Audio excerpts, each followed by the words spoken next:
জয় গুরু। পরম প্রেমময় শ্রী শ্রী ঠাকুরের রাতুল চরণে আমার শতকোটি প্রণাম এবং আপনাদের প্রতি প্রত্যেকের আমার আনন্দিত জয় গুরু। আজকের আলোচনার বিষয় হলো শ্রী শ্রী ঠাকুরের এক সাঁওতাল ভক্তের গল্প। শুনলে ইষ্টবিধি করতে আরো ভালো লাগবে। অজানা কিছু কথা জানতে ভিডিওটি শেষ পর্যন্ত দেখুন। আপনাদের সকলকে জানাই নতুন বছরের প্রীতি ও শুভেচ্ছা। সকলে সুস্থ থাকবেন, ভালো থাকবেন এবং ইষ্টপথে চলবেন। শ্রী শ্রী ঠাকুরের এক দরিদ্র সাঁওতাল ভক্ত ছিলেন। শ্রী শ্রী ঠাকুর সেই ভক্তটিকে জিজ্ঞাসা করলো, তুই ইষ্টবিধি করিস? ভক্তটি বলল, ঠাকুর, আমি ইষ্টবিধি করব কিভাবে? তখন পরমদয়াল শ্রী শ্রী ঠাকুর বললেন, কেন? তখন ভক্তটি বলল, ঠাকুর, আমি যা উপার্জন করি তাতে আমার ইষ্টবিধি করার জন্য একটি পয়সাও থাকে না। শ্রী শ্রী ঠাকুর তখন তাকে বললেন, একটা কথা বলি, টাকা পয়সা নেই তো কি হয়েছে? টাকার ভয় করিস না। তোর কি ইষ্টবিধি করার ইচ্ছা আছে? ভক্তটি তখন বলল, হ্যাঁ ঠাকুর, আমার ইষ্টবিধি করতে খুব ইচ্ছে করে, কিন্তু আমি ইষ্টবিধি করব কি দিয়ে? তখন পরমদয়াল শ্রী শ্রী ঠাকুর বললেন, প্রত্যেকদিন তোর বাড়িতে রান্না হয়? ভক্তটি বলল, হ্যাঁ ঠাকুর। তখন পরমদয়াল শ্রী শ্রী ঠাকুর বললেন, একটি কাজ কর। তখন ভক্তটি বললেন, কি কাজ ঠাকুর? তুই রান্নায় ছাই দিয়ে ইষ্টবিধি করিস আর মাস গেলে আমার কাছে নিয়ে আসিস। শ্রী শ্রী ঠাকুরের কথা শুনে ভক্তটি খুব খুশি হয়। বাড়িতে গিয়ে তার গিন্নিকে বলে, টাকা পয়সা নেই তো কি হয়েছে, প্রতিদিন সকালে উনুনের ছাই দিয়ে ইষ্টবিধি করো। এরপর তারা উনুনের ছাই দিয়ে ইষ্টবিধি করতে লাগলো। তখন এক মাস হলো, কিভাবে সেই ছাইগুলো ঠাকুরের কাছে নিয়ে যাবে তা নিয়ে বড্ড চিন্তা হতে লাগলো তাদের।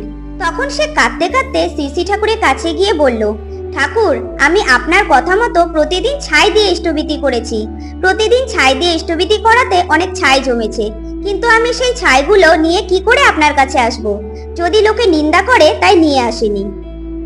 শ্রী শ্রী ঠাকুর সে ভক্তটিকে বললেন, আনিসনি, ভালোই করেছিস। শ্রী শ্রী ঠাকুর তাকে বলেন, তুই যে বাড়িতে থাকিস সেখানে খালি জায়গা আছে? ভক্তটি তখন বলল, হ্যাঁ ঠাকুর।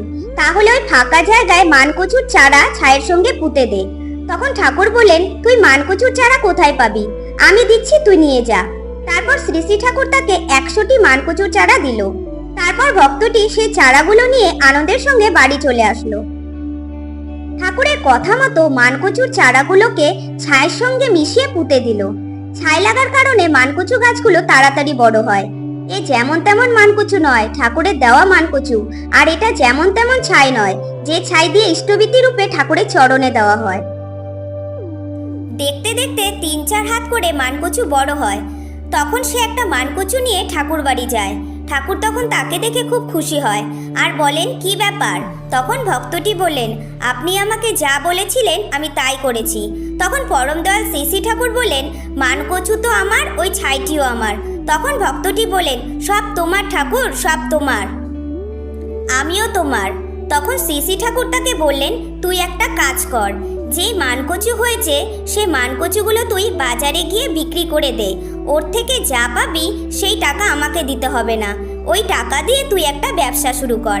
ব্যবসা করে যে টাকা পাবি তা দিয়ে তুই ইষ্টবিধি করিস। তখন সেই সাঁওতাল ভক্তটি ঠাকুরের কথা মতো মানকচু বিক্রি করে ব্যবসা শুরু করলো। সাঁওতাল ভক্তটি শ্রী শ্রী ঠাকুরের জয়গান করতে লাগলো। ঠাকুরের কৃপায় সুন্দর জীবন যাপন করতে শুরু করলো। জয় গুরু।